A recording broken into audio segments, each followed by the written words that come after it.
गीता के 30वें अध्याय में एक श्लोक देवान् भावयतानेन ते देवा भावयन्तः परस्परं भावयन्तः स्नेह परमाप्स्यतः। इससे श्रेष्ठ देवात्माओं को संतुष्ट करो। ये दिव्यात्माएं तुमको संतुष्ट करे। आत्मा कौन है? तुम ब्राह्मणों की दुनिया में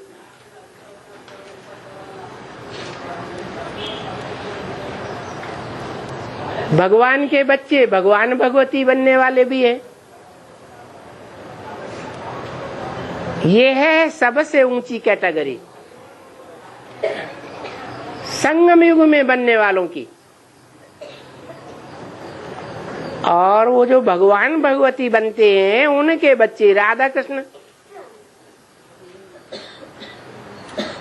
देवताई दुनिया का पहला प्रिंस, और फिर दूसरे देवता भी 16 कला संपूर्ण। वो देवताएं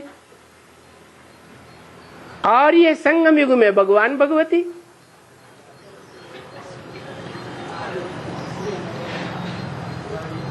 अब इस श्लोक में बताया कि देवताएं उनकी आत्माएं इस समय संगम युग में है या नहीं है? है? उनको खुश करना चाहिए या नहीं करना चाहिए? है? उनको प्रसन्न करेंगे तो वो हमारे कार्य को संपन्न कर देंगी। जैसे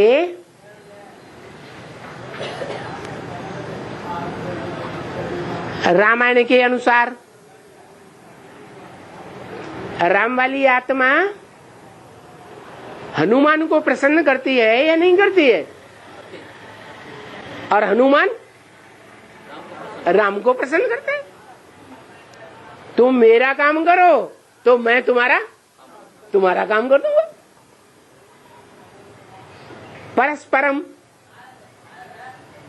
परस्पर एक दूसरे को सहयोग दे। तो ब्राह्मणों की दुनिया में बेसिक में से ढेर सारी आत्माएं हैं जो बेसिक नॉलेज पूरा लेकर के संपन्न स्टेज में लेकर के अपने शरीर का पुरुषार्थ पूरा कर लेती है। स्थूल शरीर का वो सतयुग में जाके देवता के रूप में जन्म लेंगे। परंतु अभी भी वो देवता का पुरुषार्थ कर रहे हैं। वो देवता बनने का पुरुषार्थ करने का रास्ता कोई बताने वाला है या नहीं है? है? वो तो निराकार है, उसको तो मुख ही नहीं है। तो उन देव आत्माओं को ज्ञान कैसे मिले? है?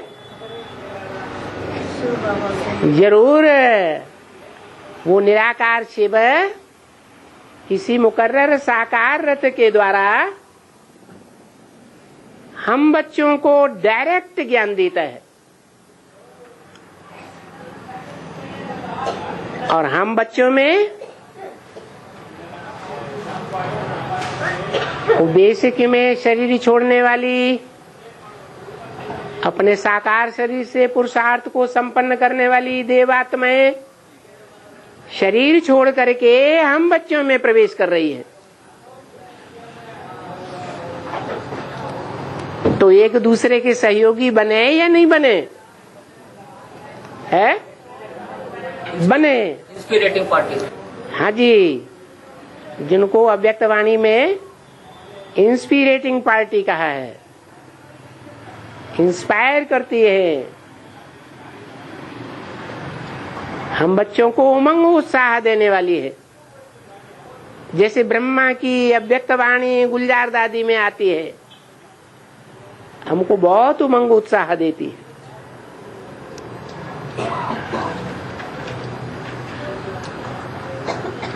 हमारी है प्लानिंग पार्टी, उनके पास नई दुनिया है कि वो प्लानिंग नहीं है, देवात्माओं के पास। और हमारे पास शिव बाबा की दी हुई नई दुनिया की प्लानिंग क्या है, वो इंजीनियरिंग की पढ़ाई हम बच्चों को शिव बाबा पढ़ा रहा है। उमंग उत्साह देने की जो शक्ति है उन सूक्ष्म शरीरधारियों के पास है।